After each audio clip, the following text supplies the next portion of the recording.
Hey everyone, this is David Pike, the Motorcity Mechanic, back with another video. Today I'm going to be showing you step by step what you need to do to replace the spark plugs on a 3.6 liter in a 2011 all the way up to 2016 Dodge Grand Caravans, Chrysler Town Countries, and the Volkswagen Routan. Check it out.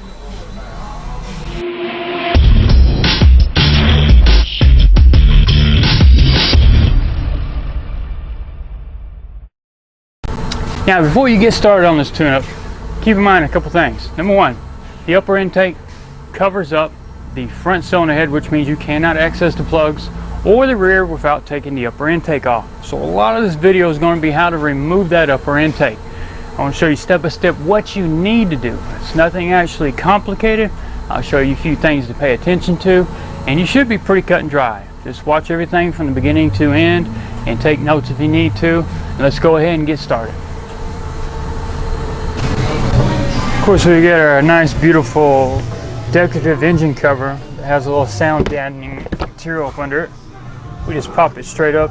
It has a total of 4 fasteners. One of them apparently has stayed on the engine, so we'll pull that off.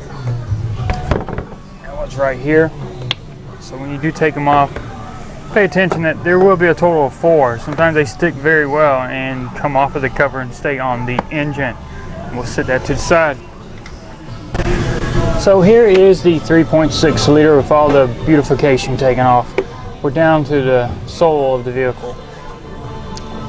Throttle body's at the back. That's where your air inlet comes in through the back side on this one. And of course the intake actually hangs over on the left side cylinder head where numbers 2, 4, and 6 are. So of course that's the reason why we got to take the upper intake off, because it basically droops or lays on top of it. Now what we'll work on next is getting this upper air filter housing off and work on getting the boot, and then get down to the curve right here, the little plastic housing that goes onto the throttle body. We'll get those off so that we can get more access to the intake, and we'll start getting to those fasteners. So start here. Now removing the upper filter housing cover is nothing difficult. It's basically the same procedure you would use if you were checking the air filter. You've got 3 snaps around the perimeter. It's got little fingers that go into some little tracks on the back. Pick up and move that to the side. Now we get the air filter box upper portion off. Now we do have a vent hose that goes from here over to the valve cover, and we also got a band clamp right here. I'm going to go ahead and take that band clamp loose right there, and then we'll get the rubber boot off the plastic housing. Now that hose that came from the air filter housing, it went down that valve cover. I'm going to take it off at the valve cover and take it off with everything.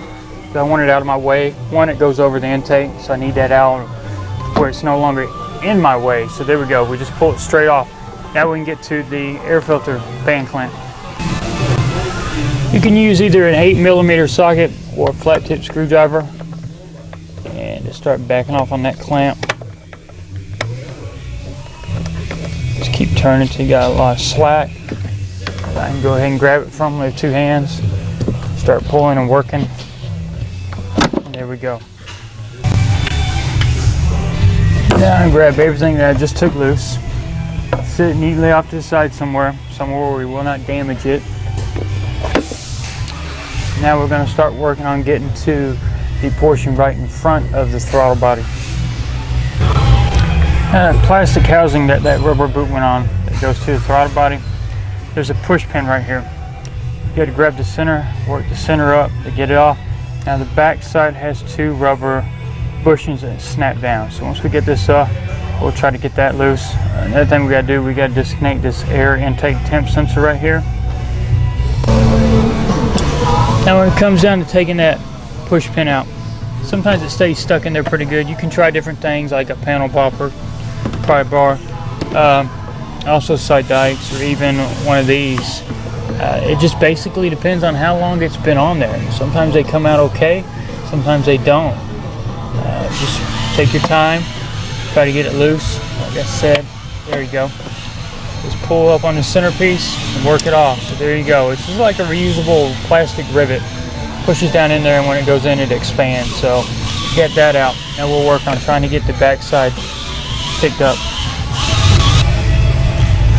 On this air intake sensor, all you gotta do is push in on the connector, help release it. If it gets to where it's a little hard to push in, you can always get you a flat tip screwdriver and squeeze it right there.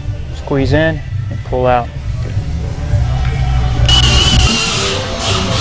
Now, like I said, it snaps in with 2 rubber bushings on the back side with 2 pegs that stick up.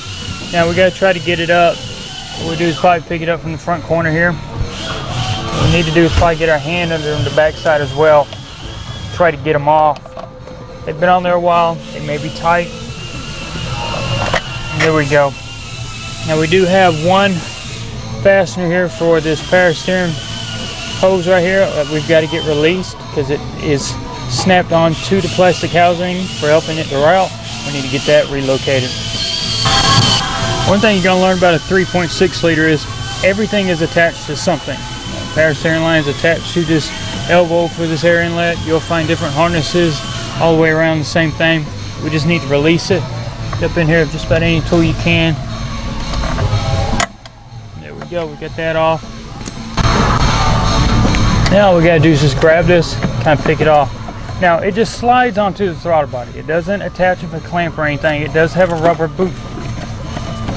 You gotta kind of turn it to get it out. Tight clearances here. But that's where it goes on the throttle body right there. Like I said, it's just a rubber boot. The rubber bushings I was telling you that snap down, that's these. That's where the push pin went. There's where our air intake temp sensor was, and that's where that power steering line attached.